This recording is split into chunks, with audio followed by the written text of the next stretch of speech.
Salut les gentils leaders, c'est Vivien. Bienvenue dans un nouvel épisode de Une vie de gentillesse podcast. Voilà, je suis de retour pour un sixième épisode. Comme d'habitude, pourquoi ce podcast?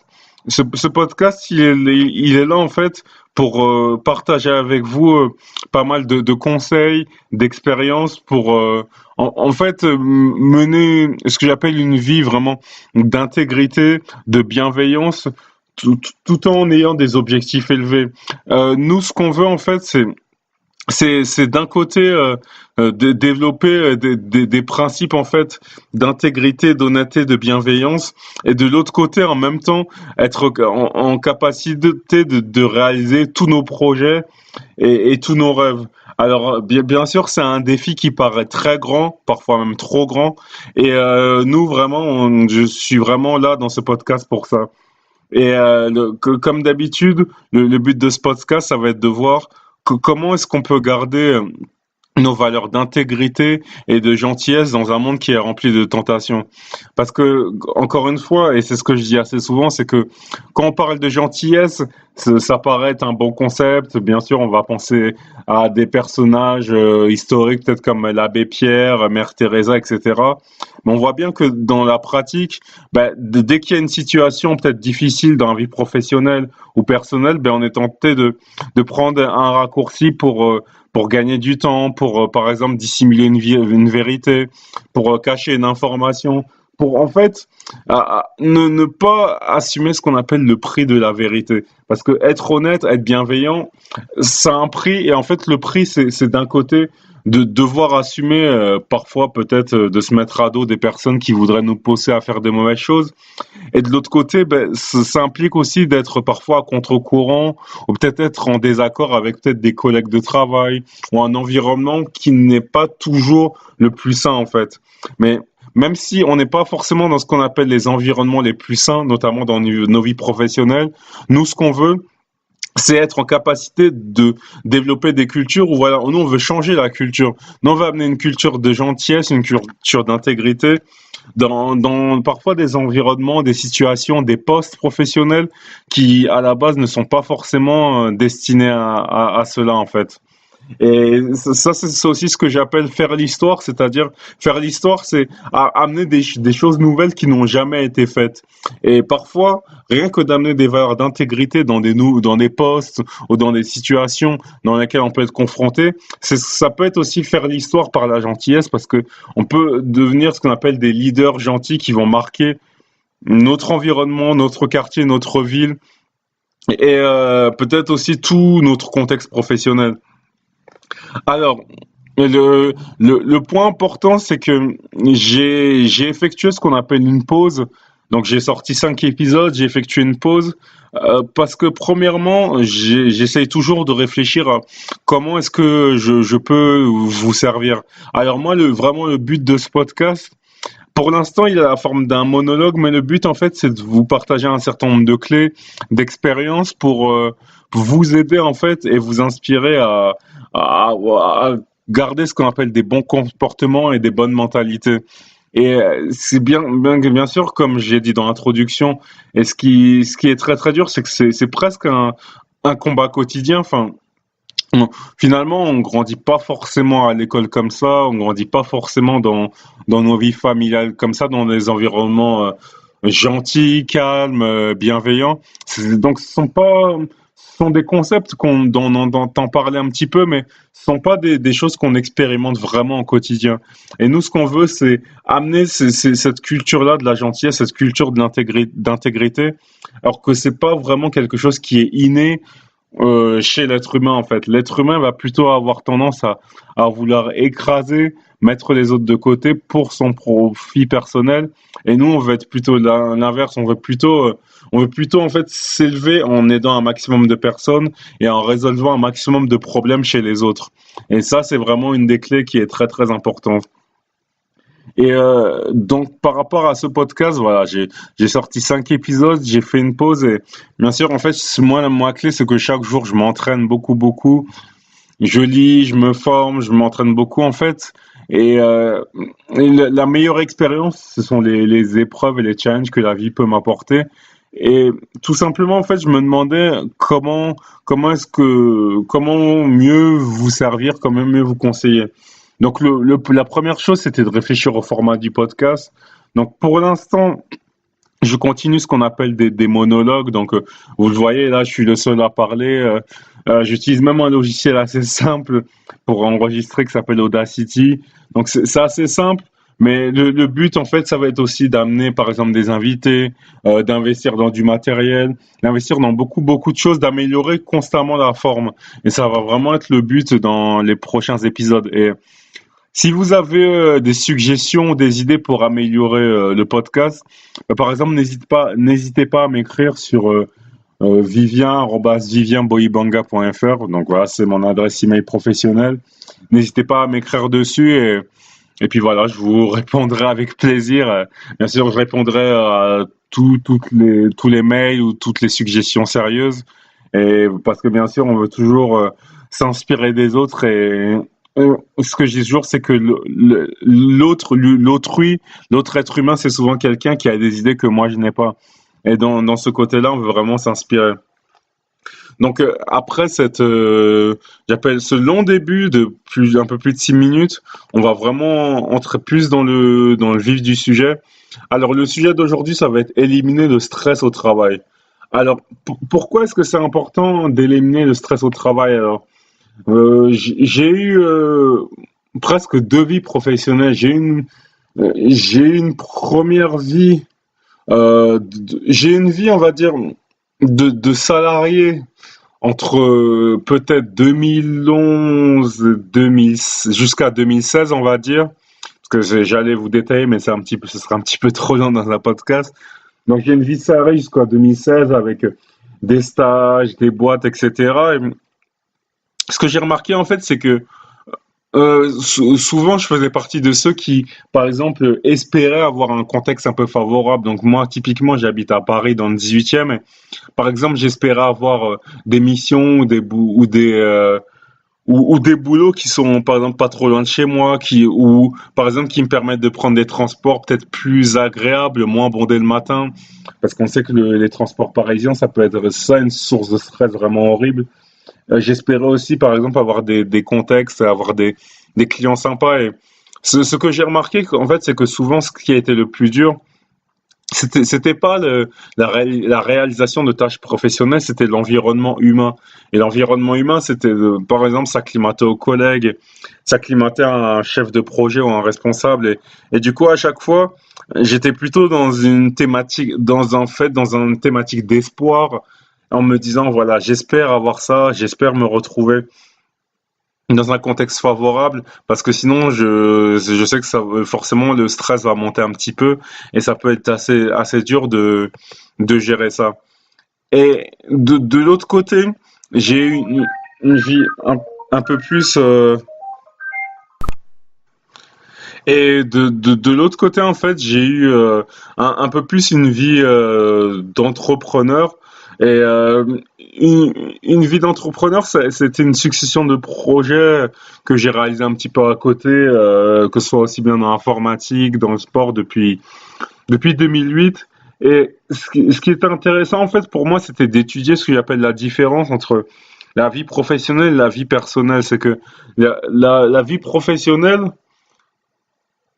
plutôt, alors je vais le reformuler parce que je me suis un petit peu mal exprimé.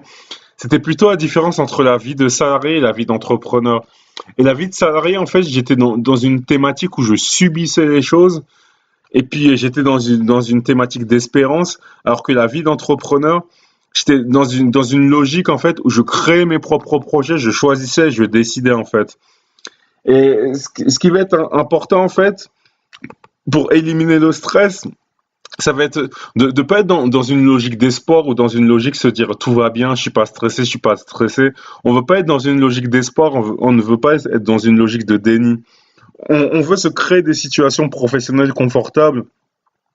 C'est ce qui est très difficile parce que Premièrement, on a beaucoup de mal parfois à changer, à sortir de notre zone de confort et à changer de situation. Et c'est pour ça que, par exemple, certains vont rester dans des situations, dans des boulots qui ne vont pas leur plaire pendant des années et des années.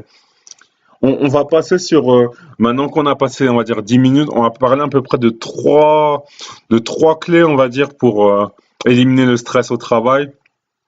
La première clé, ça va être de détruire les fausses croyances.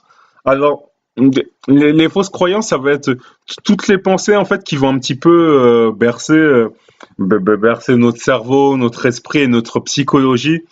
Et par exemple, je vais évoquer quelques types de pensées qui sont néfastes, qui viennent. Par exemple, il y a une pensée qui se dit que certains ont peur de ne jamais être ce qu'on appelle soit chef d'entreprise ou de ne jamais être chef. Il y a la peur de ce qu'on appelle être toujours, de travailler toujours pour quelqu'un, d'être toujours un petit peu salarié, à obéir, etc. Il y a la peur qui consiste à se dire on va devoir toute sa vie travailler super dur et on va jamais être libre de pouvoir profiter de nos économies, libre de pouvoir payer nos factures, etc. Il y a une pensée stressante qui dit également que on sera jamais capable de passer du temps de qualité en famille et qu'en fait on trouvera jamais cet équilibre entre la vie professionnelle et la vie personnelle.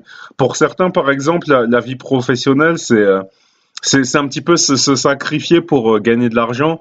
Et certains, par exemple, limite, à la base en train de sacrifier ce que j'appelle leur vie familiale pour gagner plus d'argent parce que certains membres sont obligés de travailler à contre-cœur, par exemple 7 jours sur 7 ou le soir, le week-end. Alors le travail est très très bien et je crois beaucoup au fait de faire des heures supplémentaires, etc. Mais il faut vraiment être dans un contexte qui nous passionne, dans un contexte en fait où on ne compte plus les heures. Quand on travaille dans un contexte qui nous plaît, c'est comme si en fait on travaillait pas parce que on a beaucoup moins de fatigue, on a beaucoup moins de perte d'énergie, on a beaucoup moins de tension. Et par exemple, sur la peur de ne jamais être libre, c'est vraiment ça. On a un peu cette peur d'être prisonnier. Et pour combattre ça, tout simplement, il faut se créer des situations qui nous conviennent. Parfois, il faut savoir changer, prendre des risques. Il faut beaucoup étudier le marché. Et il y a des opportunités partout, il faut savoir les saisir. Alors que, comme autre peur, c'est par exemple, il y a la fameuse peur de ne pas être assez diplômé. Ça, par exemple, dans la francophonie, on est beaucoup dans des logiques de diplôme, de compétences le syndrome qui est très frappant, c'est le syndrome de l'imposteur.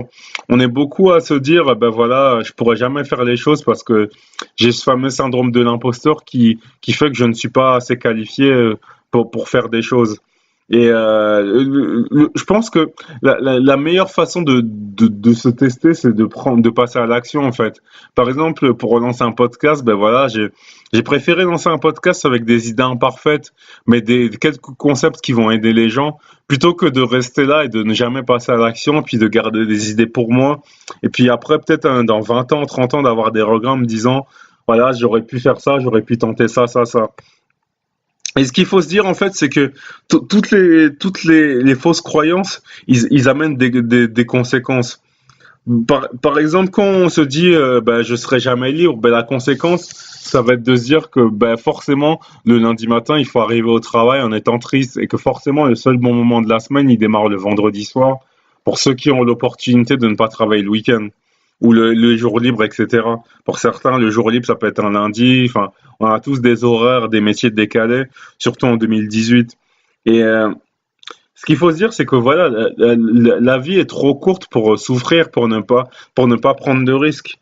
Il faut vraiment, faut vraiment se dire que voilà, le système, la pensée moyenne va nous faire croire que forcément aller au travail, c'est quelque chose de stressant, de négatif, etc. Ben nous, il faut qu'on soit capable de surmonter ça et d'amener notre propre culture. Et en fait, à chaque fois qu'il y a une fausse croyance, il faudrait, par exemple, prendre une feuille, noter ça et noter une idée opposée. Par exemple, une fausse croyance qu'on a évoquée qui disait je vais devoir travailler très très dur et je serai jamais libre, on pourrait noter à côté, voilà, je vais créer des projets et le but, ça va être d'être indépendant, d'être mon propre patron et d'être indépendant financièrement dans 10 ans. Dans 10 ans, c'est faisable pour tous parce que, en fait, quand on s'habitue à résoudre des grands problèmes, ben, on développe la capacité de pouvoir faire de très très belles choses. Et ça paraît toujours impossible jusqu'à ce qu'on le fasse. Beaucoup de choses paraissent impossibles au départ, mais quand on le fait, tout est faisable. On peut voir, étudier des grandes réussites comme des entreprises, peut-être des Google, des Amazon, etc. En fait, ce qu'on remarque, c'est que beaucoup de nouveaux millionnaires, en fait, sont partis de rien, sans héritage, sans choses. Et nous, dans tous ces cas-là, nous, on veut distinguer ceux qui ont réussi avec intégrité, bien sûr. Ceux qui ont pris des risques, qui ont passé des semaines, des mois, des années à bâtir des choses et qui sont partis de rien. Par exemple, je voyais le fondateur d'Amazon, ben, au début, son premier bureau, c'est vraiment très vétu, c'est juste marqué Amazon. Et maintenant, quand on voit là où il en est, on est vraiment très content pour lui parce que nous, on est dans une logique aussi, on se réjouit des réussites des autres. Et donc, il y a vraiment des très très belles choses à faire de ce côté-là. Donc voilà, cette première clé, ça va être de détruire les fausses croyances pour résumer. Et dès qu'on les détruit, on peut vraiment faire des très très belles choses. La deuxième clé, ça va être de se projeter plus loin.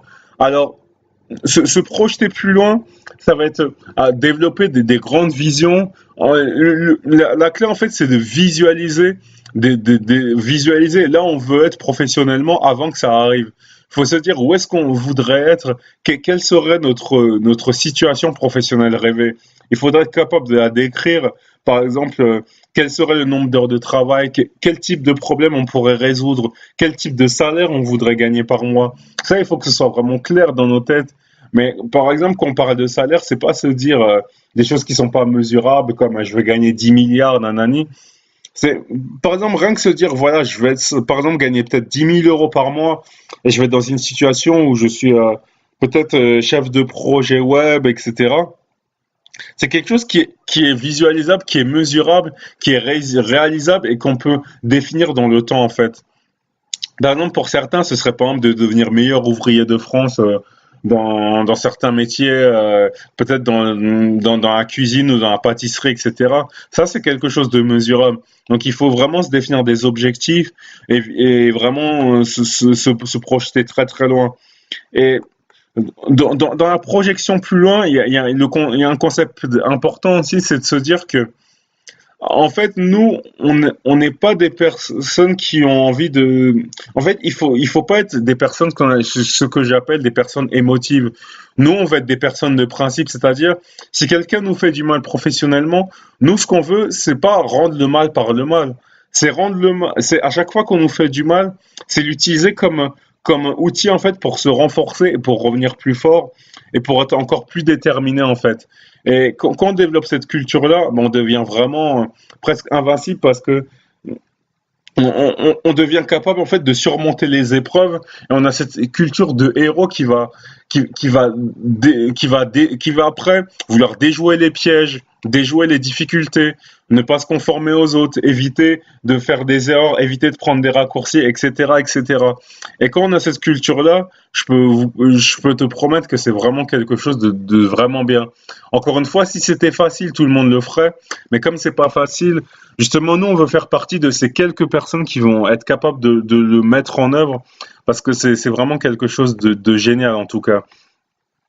Et se projeter de plus loin aussi, c'est tout simplement en fait réfléchir à des solutions. Par exemple, dans nos vies professionnelles, quand en fait il faut savoir identifier ses limites et savoir en fait comment s'améliorer. Par exemple, trouver des mentors avec qui on peut se former, trouver des partenaires avec qui on peut s'associer pour faire des projets.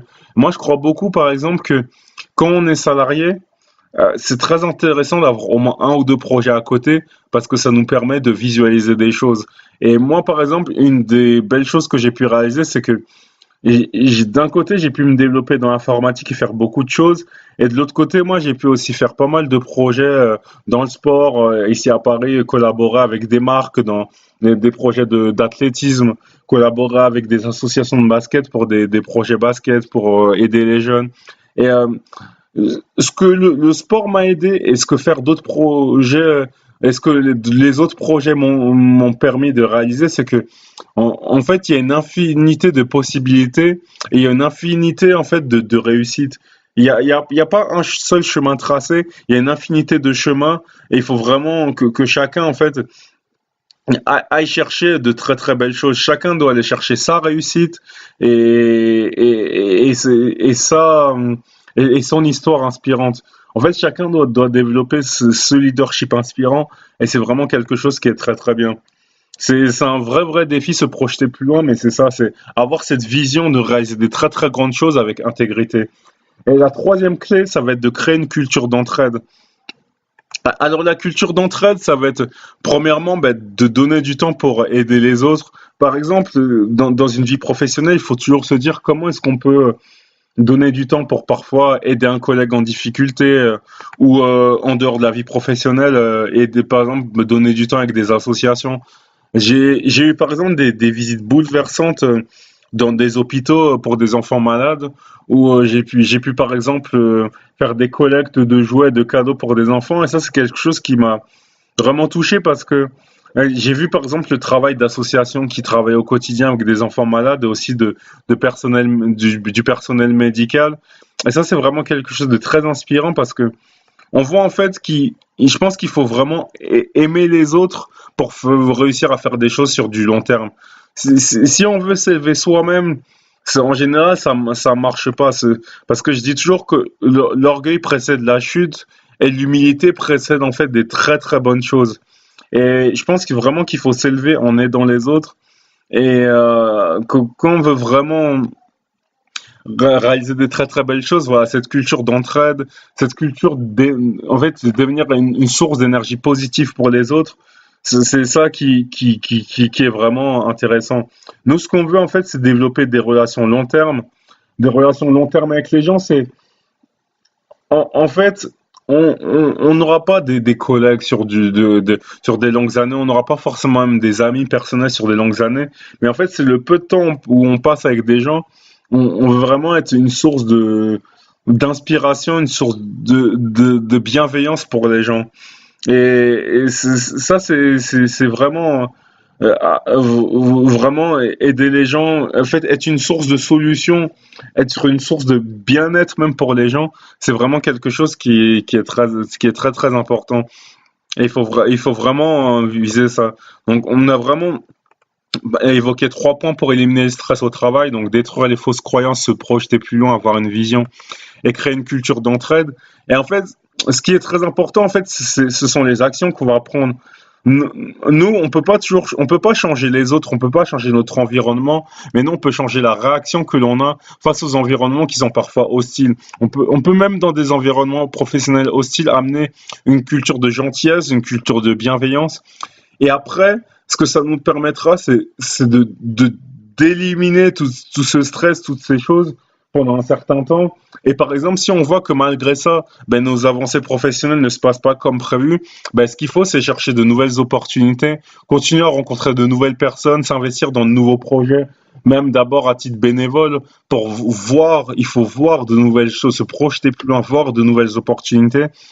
Et après, on sera vraiment capable de faire de très très belles choses. Donc voilà, c'était vraiment un plaisir pour moi de réaliser un nouvel épisode. Et voilà, soyez des gentils leaders. Et en tout cas, vraiment, je vous conseille à chaque fois de vous dire que peu importe les circonstances, peu importe les conditions de travail, alors, on peut pas toujours contrôler, mais on peut pas tout contrôler, mais le truc, c'est que faut toujours se dire que le meilleur à venir, quel que soit l'âge. Parfois, j'ai vu même des personnes de 60, 70 ans, 80 ans, même démarrer de très très belles choses. Ben, par exemple, on peut voir une des références du chant, Monsieur Aznavour, qui nous a quittés il y a quelques jours même. Ben, on peut voir que même jusqu'au bout, à plus de 80 ans, il a fait des projets exceptionnels. Il a aidé, il a été une source d'aide pour de nombreux jeunes artistes. Il a été dans de nombreux milieux musicaux. Par exemple, il y a un peu plus d'un mois, il avait fait une vidéo pour le basketteur LeBron James pour l'encourager. Et quand on développe cette culture-là, Je vous le dis, c'est les gens en fait vont toujours essayer de profiter de notre gentillesse, vont essayer de nous faire du mal. Mais nous, on va être premièrement, on va être en paix avec nous-mêmes, et deuxièmement, en fait, on va se créer de nouveaux challenges. On va avoir de nouvelles opportunités. On va pouvoir s'associer avec des personnes inspirantes, et après, on pourra créer la vie et les projets professionnels rêvés depuis parfois des années ou peut-être même quelques mois seulement. Donc voilà, soyez des gentils leaders, et je vous dis à très vite. Voilà, pour aller plus loin, vous pouvez rejoindre ma newsletter des gentils leaders. Vous pouvez me contacter. Et puis, pour ceux qui ont des projets de business en ligne, je vous mets un lien où vous pouvez aussi me contacter. Donc voilà, je suis vraiment là pour vous aider, pour vous servir et pour vous aider à développer un petit peu ces facultés de champion qui sont en vous et éliminer tous les doutes. Rien ne sera facile, on ne sait pas combien d'étapes ça nous prendra pour réaliser tous nos rêves, mais on y arrivera. Donc voilà, à bientôt pour un nouvel épisode, les gentils leaders, et prenez soin de vous.